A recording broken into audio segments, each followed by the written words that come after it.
رخصتی کے وقت بیٹی کو 5 باتیں ضرور بتائیں ورنہ جلد طلاق ہو جائے گی۔ بسم اللہ الرحمن الرحیم۔ السلام علیکم ورحمۃ اللہ وبرکاتہ۔ میری پیاری بہنوں اور میرے اسلامی بھائیوں، آج کا بیان کوئی عام بیان نہیں ہے، بلکہ یہ وہ بیان ہے جو اگر رخصتی کے وقت بیٹی کے دل میں اتار دیا جائے تو اس کا گھر جنت کا نمونہ بن سکتا ہے، اور اگر یہی باتیں نہ بتائی گئیں تو پھر یاد رکھنا وہی بیٹی کچھ ہی عرصے کے بعد طلاق کی پرچی ہاتھ میں پکڑ کر واپس ماں باپ کے گھر آ سکتی ہے، اور اس وقت نہ کوئی آنسو کام آئیں گے اور نہ ہی پچھتاوا کام آئے گا۔ میری پیاری بہنوں، آج جو باتیں میں آپ کو بتانے جا رہی ہوں یہ میری اپنی گھڑی ہوئی باتیں نہیں ہیں، مطلب میری اپنی طرف سے نکالی گئی نہیں ہیں، میں خود سے بیان نہیں کر رہی، بلکہ یہ علم کے شہر حضرت سیدنا علی کی وہ قیمتی نصیحتیں ہیں جن پر عمل کرنا ہر ماں باپ پر لازم ہے، کیونکہ یہ نصیحتیں صرف ایک رشتہ نہیں بچاتی بلکہ آنے والی 7 نسلوں کو بھی سنوار دیتی ہیں۔ میرے اسلامی بھائیوں، رخصتی کے وقت ہم بیٹی کو زیور تو پہنا دیتے ہیں، کپڑے تو دے دیتے ہیں، جہیز کی فہرست تو پوری کر دیتے ہیں، مگر افسوس صد افسوس ہم وہ 5 نصیحتیں کرنا بھول جاتے ہیں جو بیٹی کی اصل حفاظت ہوتی ہیں، جو بیٹی کی زندگی میں کام آنے والی ہوتی ہیں، جو اسے طلاق کے دہانے سے بچاتی ہیں، اس کی حفاظت کرتی ہیں اور اسے سسرال میں عزت، محبت اور سکون دلاتی ہیں۔ میری پیاری بہنوں، آج کا بیان خاص طور پر بیٹی کی شادی کرنے والی عورتوں کے لیے ہے۔ میرے اسلامی بھائیوں، یہ سب کچھ بتانے سے پہلے میں آپ کے علم میں اضافہ کرنے کے لیے آپ کو کچھ گہری معلومات دینا چاہتی ہوں۔ اگر آپ بیٹی کے باپ ہیں یا کسی بیٹی کے بہن کے بھائی ہیں تو یہ معلومات آپ کے لیے بہت زیادہ فائدہ مند ہوگی۔ میرے اسلامی بھائیوں اور میری پیاری بہنوں، ایک دن ہمارے کریم نبی حضرت محمد صلی اللہ علیہ وآلہ وسلم مسجد میں بیٹھے ہوئے تھے اور صحابہ کرام سے گفتگو فرما رہے تھے، صحابہ سے خطاب فرما رہے تھے، بیٹی کی شان بیان کر رہے تھے اور ارشاد فرما رہے تھے کہ اللہ تعالیٰ جس کو 5 بیٹیاں دے اور وہ شخص حلال کی روزی کما کر ان 5 بیٹیوں کو کھلائے، ان کو حلال کے پیسوں سے کپڑے لے کر پہنائے اور اپنی حیثیت کے مطابق دین کی تعلیم دے، اور پھر جب یہ بیٹیاں 5 بیٹیاں جب جوان ہو جائیں، جب جوانی کی دہلیز پر قدم رکھ دیں تو عزت کے ساتھ بیٹیوں کا نکاح کر دیں۔ فرمایا، اے صحابہ، کل قیامت کے دن یہ 5 بیٹیوں کا باپ میرے ساتھ اتنا قریب ہوگا۔ پھر آپ نے دونوں اپنی انگلیوں کی طرف اشارہ فرمایا، اشارہ کر کے فرمایا جتنا یہ دونوں شہادت کی انگلیاں ایک دوسرے کے بالکل قریب ہیں۔ ہمارے کریم نبی کا یہ فرمان سن کر 5 بیٹیوں والے باپ تو بہت زیادہ خوش ہو گئے، مگر جن کی 4 بیٹیاں تھیں وہ لوگ پریشان ہو گئے اور پریشانی کے عالم میں عرض کرنے لگے، اے اللہ کے نبی، 5 بیٹیوں والا تو قیامت کے دن آپ کے ساتھ ہوگا، آپ کے بالکل قریب ہوگا، مگر جن کو اللہ تعالیٰ نے 4 بیٹیاں دی ہوں گی اس کا کیا بنے گا؟ اللہ کے نبی نے فرمایا، پریشان ہونے کی ضرورت نہیں، وہ بھی اگر حلال پیسوں سے اپنی بیٹیوں کو اچھا کھلائے، اچھا پلائے اور دین کی تعلیم دے، اللہ کی پہچان دے، پھر اس کا نکاح کر دے، جب وہ جوان ہوں تو نکاح کر کے اسے گھر سے رخصت کر دے۔ فرمایا وہ شخص بھی کل قیامت کے دن ان 2 انگلیوں کی طرح میرے بالکل قریب ہوگا۔ جس طرح یہ 2 انگلیاں ایک دوسرے کے ساتھ جڑی ہوئی ہیں، وہاں پر ایک اور شخص کھڑا ہو گیا۔ فرمایا جس طرح یہ 2 انگلیاں میرے ایک ساتھ جڑی ہوئی ہیں، بالکل اسی طرح وہ شخص بھی میرے بالکل قریب ہوگا۔ یہ بات سن کر وہاں پر ایک اور شخص کھڑا ہوا، ہاتھ جوڑ کر عرض گزار ہوا، اے اللہ کے نبی، میری تو 2 بیٹیاں ہیں۔ اللہ کے نبی نے فرمایا، تجھے پریشان ہونے کی ضرورت نہیں ہے، جو شخص 2 بیٹیوں کو بھی حلال روزی کما کر کھلائے گا، انہیں دین کی تعلیم دے گا، اللہ کی پہچان نصیب کرے گا، اس شخص کا بھی وہی مقام ہوگا جو 5 بیٹیوں والے کا مقام ہے۔ مطلب وہ شخص بھی کل قیامت کے دن میرے ساتھ ایسے جڑا رہے گا جس طرح 2 انگلیاں ایک دوسرے کے ساتھ جڑی ہوئی ہیں۔ یہ سن کر مجمع میں بیٹھا ہوا ایک شخص زور زور سے رونے لگا، زاروں قطار رونے لگا۔ اس کے رونے کی آواز بلند ہوتی گئی اور پورا مجمع خاموش ہو گیا۔ اللہ کے نبی نے فرمایا، یہ کون ہے جو اس قدر زاروں قطار رو رہا ہے؟ پھر اللہ کے نبی نے فرمایا، اس شخص کو میرے پاس لے آؤ۔ جب وہ شخص اللہ کے نبی کے قریب آیا تو اللہ کے نبی نے بڑی ہی شفقت سے، بڑی ہی نرمی اور محبت سے اس کے کندھوں پر ہاتھ رکھا اور فرمایا، اے اللہ کے نیک بندے، بتا تو صحیح آخر کس بات نے تجھے اس قدر رلا دیا ہے؟ وہ شخص روتے ہوئے کہنے لگا، یا رسول اللہ، جن کی زیادہ بیٹیاں ہیں وہ تو قیامت کے دن آپ کے بالکل قریب ہوں گے، ان کو آپ کا ساتھ نصیب ہوگا، لیکن میں کیا کروں؟ مجھے تو اللہ نے صرف ایک ہی بیٹی عطا کی تھی، صرف ایک بیٹی دی تھی۔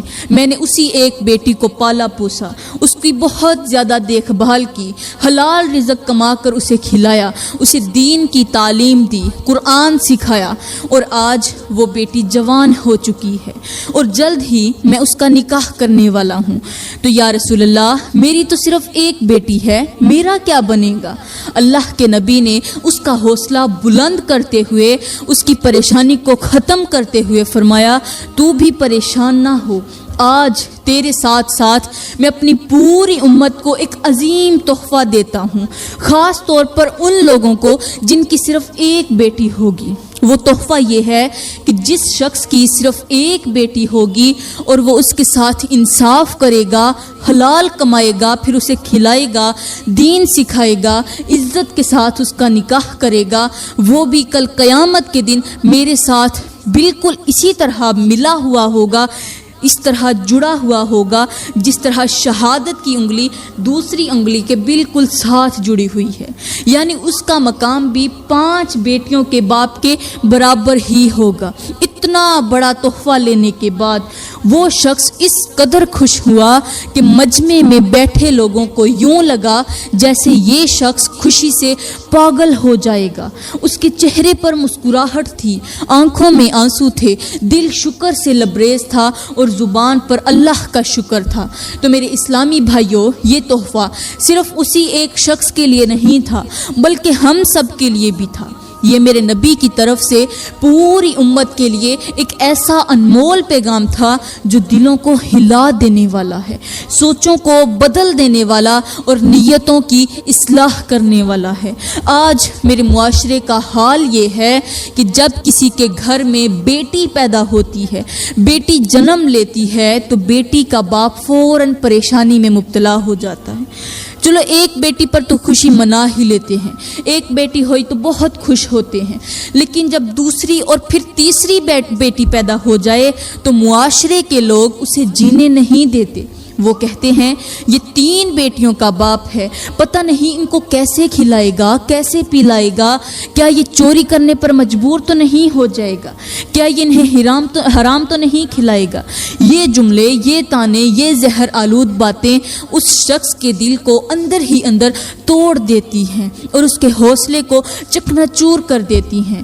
پھر وہ خود بھی سوچنے لگتا ہے، گھبرانے لگتا ہے کہ پتہ نہیں آگے کیا بنے گا، میرے حالات سنبھلیں گے یا نہیں، میرے پاس جہیز کے پیسے ہوں گے یا نہیں۔ حالانکہ میرے اسلامی بھائیوں، حقیقت یہ ہے کہ میرے کریم نبی نے ایسے شخص کو ایک بہت بڑا تحفہ دیا ہے، قیامت کے دن اپنے بالکل قریب رہنے کا تحفہ۔ یہ کوئی معمولی بات نہیں ہے، یہ کوئی عام انعام نہیں ہے، یہ وہ مقام ہے جس کی تمنا بڑے بڑے لوگ کرتے ہیں اور جس کے لیے عمریں قربان کر دی جاتی ہیں۔ یہ اعزاز صرف اسی کو دیا گیا ہے جس کے گھر بیٹی پیدا ہوگی اور وہ اس کی پیدائش پر شرمندہ نہیں ہوگا بلکہ خوشی منائے گا۔ وہ بیٹی کو بوجھ نہیں سمجھے گا بلکہ اللہ کی رحمت جانے گا، وہ اسے حلال روزی کما کر کھلائے گا، اس کی صحیح تربیت کرے گا، اسے دین سکھائے گا اور اس کے دل میں اللہ اور اس کے رسول کی محبت ڈالے گا، اور جب وہ جوان ہو جائے گی عزت وقار اور غیرت کے ساتھ اس کا نکاح کر کے اسے رخصت کر دے گا۔ ایسے ہی شخص کے لیے میرے نبی نے جنت کی بشارت سنائی ہے۔ تو میرے اسلامی بھائیوں، اب آپ نے جان لیا ہوگا کہ ایک بیٹی کا مقام کیا ہے۔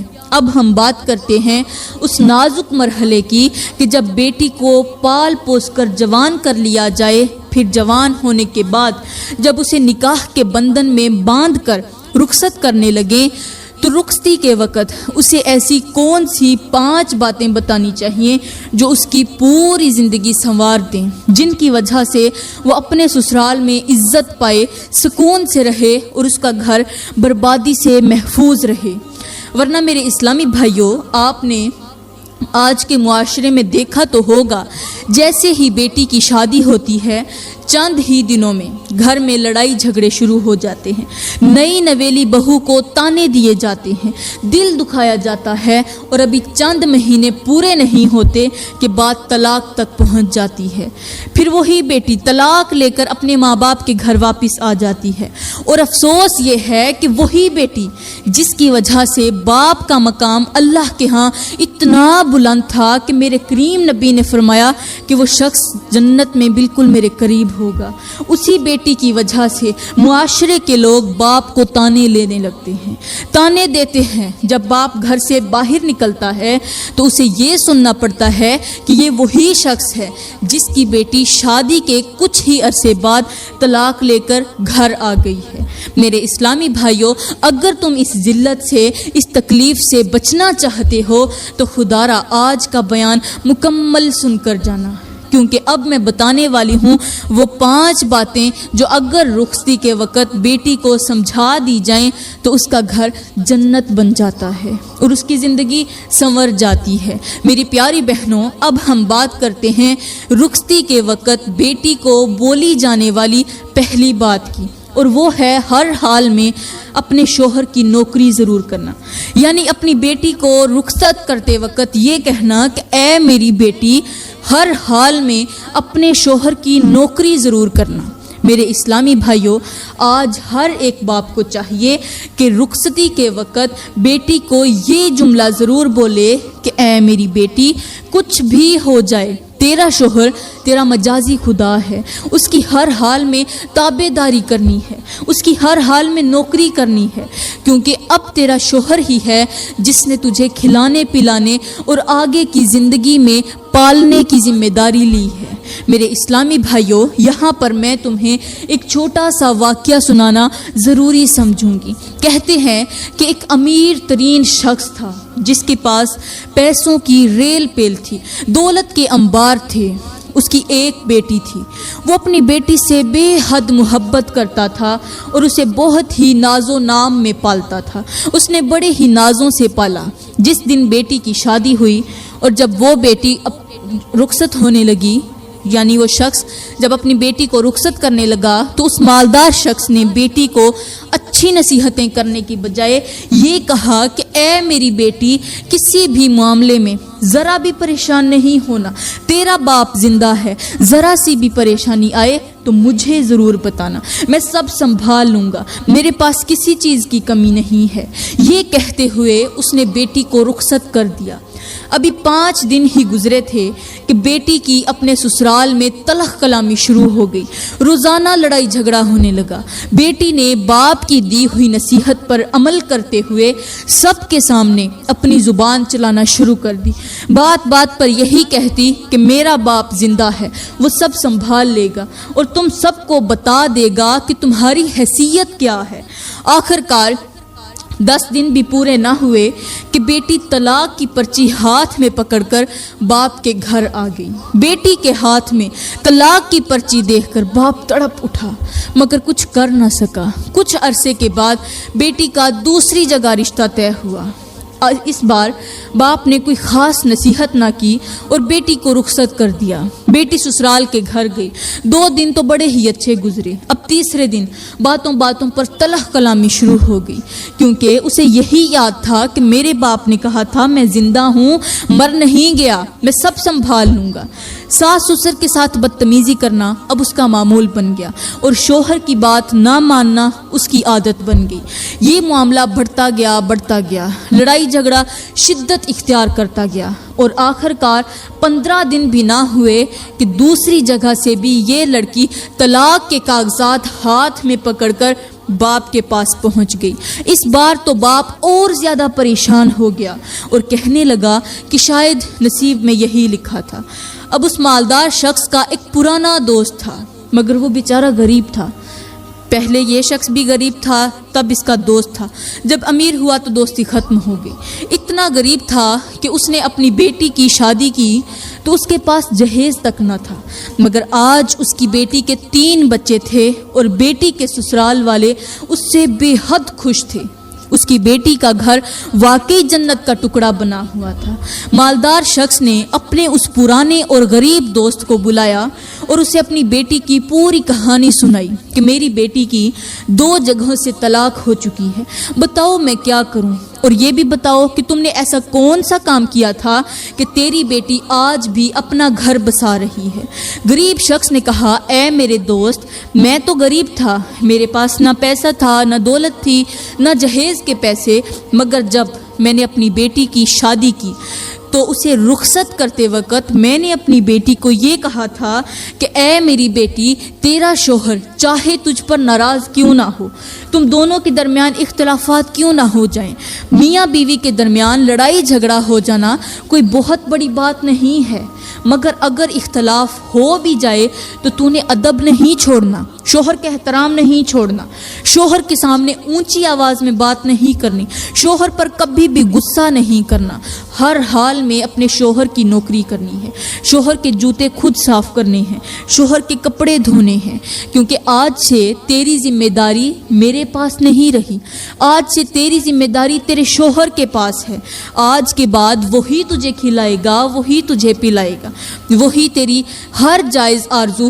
پوری کرنے کی کوشش کرے گا، اور جو شخص تیری آرزو پورے کرنے کی ذمہ داری لے رہا ہے اس کی خدمت اور اس کی نوکری کرنا تیرے اوپر فرض ہو جاتی ہے۔ اے میرے دوست، میں نے تو اپنی بیٹی کو یہی نصیحتیں کی تھیں۔ غریب شخص کی یہ باتیں سن کر وہ مالدار شخص رونے لگا، سر پیٹنے لگا اور کہنے لگا، میں نے تو اپنی بیٹی کو رخصت کرتے وقت یہ نصیحت کی تھی کہ بیٹی پریشان نہیں ہونا، تیرا باپ زندہ ہے، وہ سب کچھ سنبھال لے گا۔ یہ بات سنتے ہی غریب شخص نے کہا، اے مالدار دوست، یہی تو نے بہت بڑی غلطی کی ہے۔ اے میرے دوست، جو لوگ بیٹیوں کے گھر بسانا چاہتے ہیں وہ اس طرح کی غلط نصیحتیں نہیں کرتے۔ یاد رکھو، اگر دوسری مرتبہ تمہاری بیٹی کی طلاق ہوئی ہے تو یہ صرف تمہاری وجہ سے ہوئی ہے، باپ کی وجہ سے ہوئی ہے، اس کے اصل مجرم تم خود ہو۔ یہ بات سن کر مالدار دوست کے دل پر جیسے ہتھوڑا پڑ گیا۔ اس نے بے بسی سے پوچھا کہ اب میں کیا کروں؟ گھر تو اجڑ گیا ہے، بیٹی تو برباد ہو گئی ہے، لیکن اب میں کیا کروں؟ غریب دوست نے آہستگی مگر سخت لہجے میں کہا کہ اب جہاں بھی شادی کرنا، بیٹی کو جہاں بھی رخصت کرنا تو رخصتی کے وقت سختی سے وہی نصیحتیں کرنا جو میں نے اپنی بیٹی کو کی تھی۔ یہ کہہ کر وہ غریب دوست واپس اپنے گھر چلا گیا۔ کچھ عرصہ بعد مالدار شخص کی بیٹی کے لیے تیسری جگہ سے رشتہ آیا۔ تیسری مرتبہ اس کی شادی طے پائی، اور تیسری مرتبہ جب مالدار اپنی بیٹی کو رخصت کرنے لگا تو اس بار اس نے دل مضبوط کر کے بیٹی کو وہی نصیحتیں کی۔ بیٹی، میرے گھر آنا تو ہنستے ہوئے آنا، روتے ہوئے واپس مت آنا۔ آج سے تمہارا سسرال ہی تمہارا اصل گھر ہے، وہی تمہارے ماں باپ ہیں۔ ان کو اپنے حقیقی ماں باپ سمجھ کر عزت دینا، ان کی خدمت کرنا، ان کی نوکری کرنا، ان کے سامنے کوئی الٹی سیدھی بات مت کرنا، اور یاد رکھنا شوہر تمہارا مجازی خدا ہے، اس کی ہر حال میں تابعداری کرنا، اس کی ہر حال میں نوکری کرنا، اس کے غصے میں صبر کرنا، جب شوہر کچھ کہہ دے تو خاموش ہو جانا، اس کی خوشی میں ہی خوش رہنا، شوہر کو ناراض نہیں کرنا۔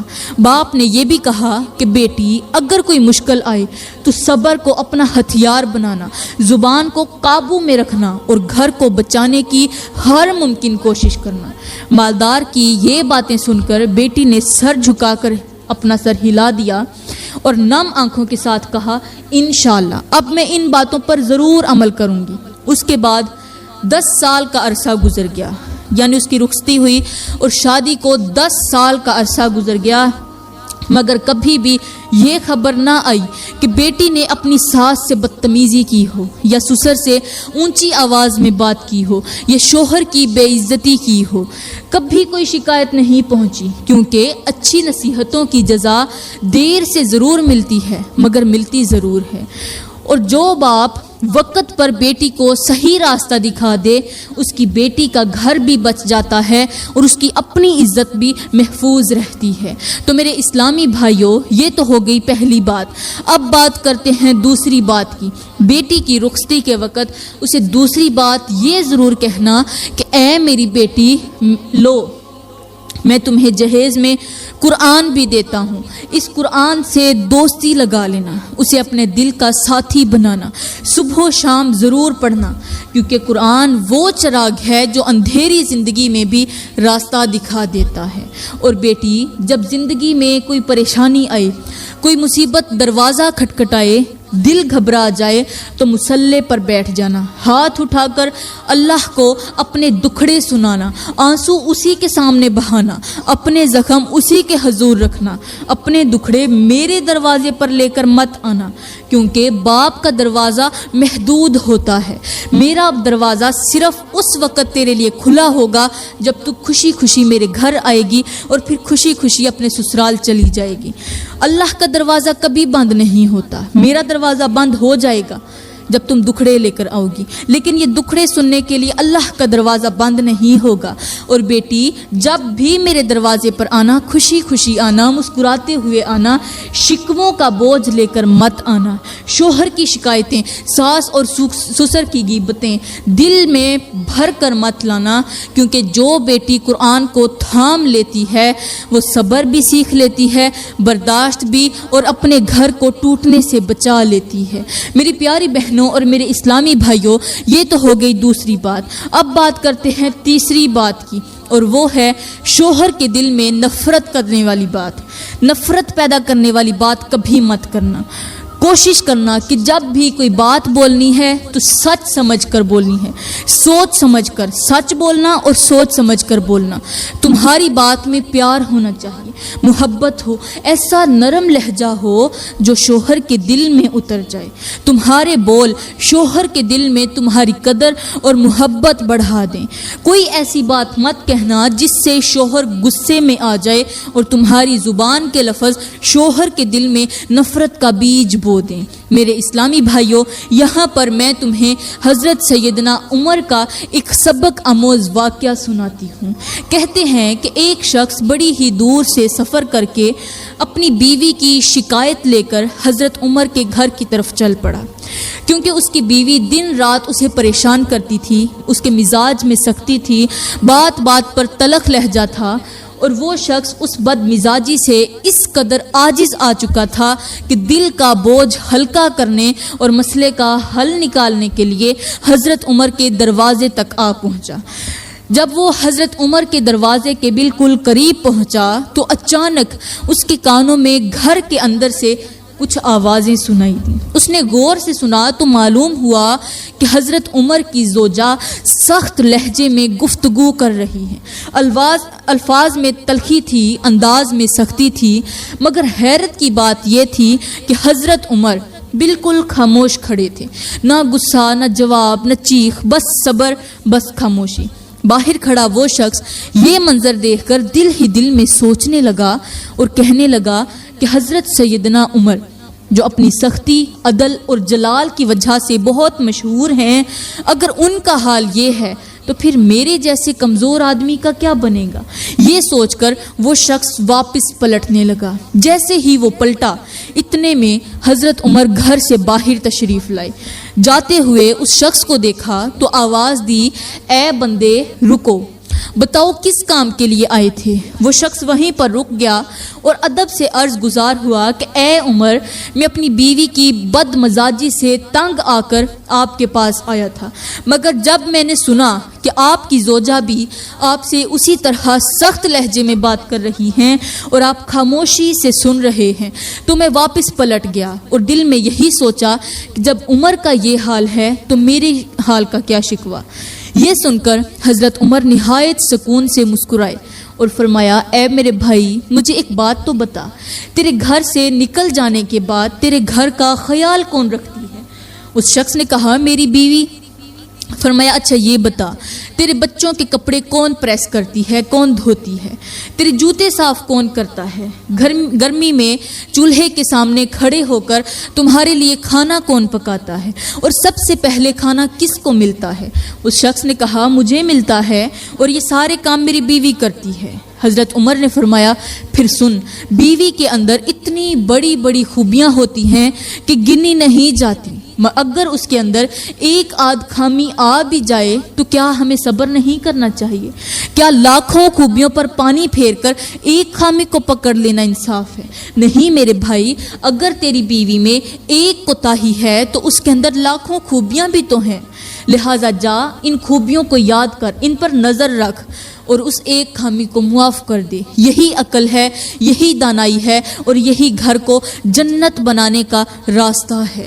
یہاں پر میں اپنے اسلامی بھائیوں کے آگے ہاتھ جوڑ کر عرض کرنا چاہتی ہوں کہ خدارا میرے بھائیوں، اگر بیوی کی طرف سے کوئی گناہ، کوئی غلطی، کوئی کوتاہی سرزد ہو بھی جائے تو اللہ کے لیے بیوی کو معاف کر دیا کرو۔ اس کی ایک خامی کو پکڑ کر اس کی ساری زندگی، ساری قربانیاں، اس کی ساری خوبیاں مت بھلا دیا کرو، اس کی باقی خوبیوں کو دیکھ لیا کرو، کیونکہ وہی بیوی تمہارے لیے کھانا پکاتی ہے، وہی تمہارے بچوں کو پالتی ہے، وہی تمہارے گھر کو سنبھالتی ہے۔ اور ہاں، یہاں پر میں ایک اور کڑوی مگر سچی بات کہنا بھی ضروری سمجھوں گی۔ آج ہمارے معاشرے میں ایک شخص فخر سے کہتا ہے، جی میرا داماد ڈاکٹر ہے، میرا داماد انجینئر ہے، میرا داماد بزنس مین ہے۔ میں کہتی ہوں، بھائی تیرا داماد سب کچھ ہے، مگر یہ تو بتا کیا وہ انسان بھی ہے؟ اگر وہ انسان ہے تو وہ واقعی سب کچھ ہے، لیکن اگر وہ انسان نہیں ہے تو پھر ڈاکٹر ہونے کے باوجود بھی وہ ایک درندہ ہے، بزنس مین ہونے کے باوجود بھی وہ ظالم ہے، اور دولت کے باوجود بھی وہ جانوروں سے بدتر ہے۔ خدارا اپنی بیٹیوں کی شادیاں انسانوں سے کرو، جہیز میں چاہے سونا دو یا نہ دو، چاہے فرنیچر دو یا نہ دو، مگر قرآن ضرور دیا کرو، اور رخصتی کے وقت بیٹی کو یہ نصیحتیں ضرور کیا کرو کہ اے میری بیٹی، ہمارے گھر میں جب بھی آنا مسکراتے چہرے کے ساتھ آنا، روتے ہوئے مت آنا۔ آج کے بعد ہم تیرے ماں باپ نہیں رہے، آج تیرے اصل ماں باپ تیرے سسر اور تیری ساس ہیں، تو نے ان کی خدمت کرنی ہے، ان کی عزت کرنی ہے، اور آج سے تیرا شوہر تیرا مجازی خدا ہے، تو نے اس کی نوکری کرنی ہے، اس کی خدمت کرنی ہے، اس کے ساتھ صبر، محبت اور برداشت سے زندگی گزارنی ہے۔ میرے اسلامی بھائیوں، اب میں بات کرتی ہوں بیٹی کی رخصتی کے وقت بتائی جانے والی 5ویں اور آخری بات کی، اور وہ بات بہت ہی نازک، بہت ہی حساس اور بہت ہی فیصلہ کن ہے۔ وہ 5ویں بات یہ ہے کہ اے میری بیٹی، شوہر کی اجازت کے بغیر گھر سے باہر مت نکلنا، اور شوہر کی غیر موجودگی میں کسی غیر محرم مرد کو اپنے گھر میں مت بلانا، کیونکہ جو بیویاں شوہر کی اجازت کے بغیر گھر سے باہر نکلتی ہیں وہ آہستہ آہستہ اللہ کے قریب سے دور ہو جاتی ہیں، اللہ کے قرب سے دور ہو جاتی ہیں، اور جو اللہ کے قرب سے دور ہو جائے وہ اللہ کی رحمت سے بھی دور ہو جاتا ہے۔ اور یاد رکھو، جو اللہ کی رحمت سے دور ہو جائے اس کی زندگی میں سکون باقی نہیں رہتا، اس کے گھر سے برکت اٹھا لی جاتی ہے، اس کے دل سے چین چھن جاتا ہے، اور پھر وہ عورت، وہ گھر اور وہ رشتہ آہستہ آہستہ تباہی کی طرف چل پڑتا ہے۔ کیا تم نے حضرت نوح علیہ السلام کی بیوی کا واقعہ نہیں سنا؟ وہ نبی کی زوجہ ہونے کے باوجود شوہر کی نافرمانی کی وجہ سے اللہ کی رحمت سے دور ہو گئی۔ نبی کی زوجہ ہونا بھی اسے نہ بچا سکا، کیونکہ اللہ کے نزدیک نجات رشتوں سے نہیں بلکہ اطاعت سے ملتی ہے۔ اسی طرح حضرت لوط علیہ السلام کی بیوی بھی عبرت کی مثال بن گئی۔ شوہر نبی تھا، گھر نبی کا تھا، مگر نافرمانی نے اسے ہلاکت تک پہنچا دیا۔ اس لیے اے میری بیٹی، یہ مت سمجھنا کہ میں نیک گھر میں ہوں، میرا شوہر اچھا ہے، میرا باپ دیندار ہے۔ اصل نجات شوہر کی اطاعت، شوہر کی پابندی، شوہر کی رضا اور اللہ کے حکم پر چلنے میں ہے۔ جو عورت شوہر کی اجازت کو معمولی سمجھتی ہے، جو پردے کو ہلکا لیتی ہے، جو غیر محرم سے بے تکلفی کو چھوٹی بات سمجھتی ہے، وہ دراصل اپنے ہی گھر کی بنیادوں میں آگ لگا دیتی ہے۔ آج یہ سب ہنسی مذاق لگتا ہے، مگر کل یہی باتیں طلاق، بدنامی اور پچھتاوے میں بدل جاتی ہیں۔ تو اے میری بہنوں، اگر تم چاہتی ہو کہ تمہارا گھر جنت کا نمونہ بن جائے تو خدارا ان 5 نصیحتوں پر عمل کرنا۔ یہی وہ 5 نصیحتیں ہیں جو رخصتی کے وقت اگر بیٹی کو سکھا دی جائیں تو اس کی پوری زندگی سنور جاتی ہے۔ تو پیاری بہنوں، میں دعا کرتی ہوں کہ اللہ تعالی ہمارے گھروں کو سدا سلامت رکھے، سدا بساتا رہے، بستے رہیں ہمارے گھر۔ اللہ تعالی ہمارے والدین کو یہ نصیحتیں کرنے کی توفیق عطا فرمائے۔ آمین ثم آمین، وما علینا الا البلاغ المبین۔